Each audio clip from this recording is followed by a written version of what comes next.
बिस्मिल्लाहिर्रहमानिर्रहीम। हमारी चौथी कोताही ये है कि हम अल्लाह रब्बुल इज़्ज़त की नेमतों का सही मानों में शुक्र अदा नहीं करते। जितना शुक्र अदा करना चाहिए हम उतना शुक्र अदा नहीं करते।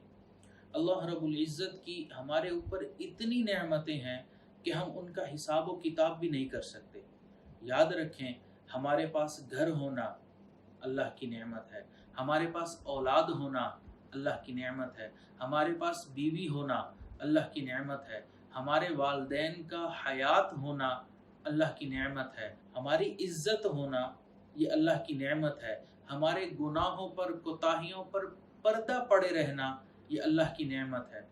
तो कितनी नेमतें हैं जो अल्लाह ने हमें अता की, अगर हम उन पर गौर करते चले जाएं तो हम हैरान रह जाएं।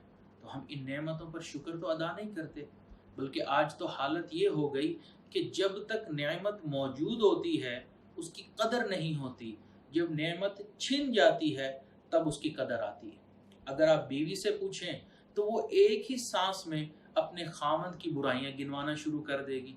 अगर आप खामद से पूछें तो वो अपनी बीवी की कोताहियों की कहानियां सुनाना शुरू कर देगा।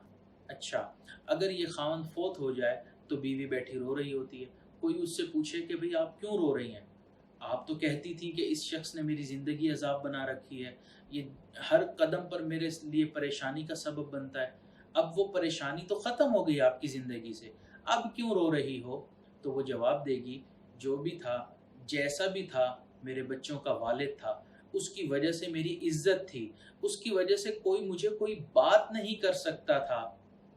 इसी तरह अगर बीवी फोत हो जाए, खामन बैठा रो रहा होता है, कोई उससे पूछे कि भाई आप तो बहुत ज़्यादा उसकी कोताहियों की कहानियां सुनाते थे, तो उस वक्त वो जवाब देगा कि जो भी थी, मेरे बच्चों की माँ थी, मेरे घर को उसने संभाला हुआ था, मैं अपने घर से बाहर जाता था तो मुझे अपने वालिदैन, बच्चों की इज्जत की, घर बार की कोई परेशानी नहीं होती थी, सब कुछ उसने संभाला हुआ होता था।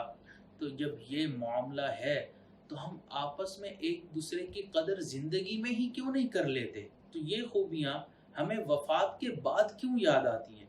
हम जिंदगी में ही एक दूसरे की कदर क्यों नहीं कर लेते? तो हमारी परेशानियों की चौथी वजह यह है कि अल्लाह रब्बुल इज़्ज़त ने जो हमें नेमतें दी, हम उनके ऊपर शुक्र अदा नहीं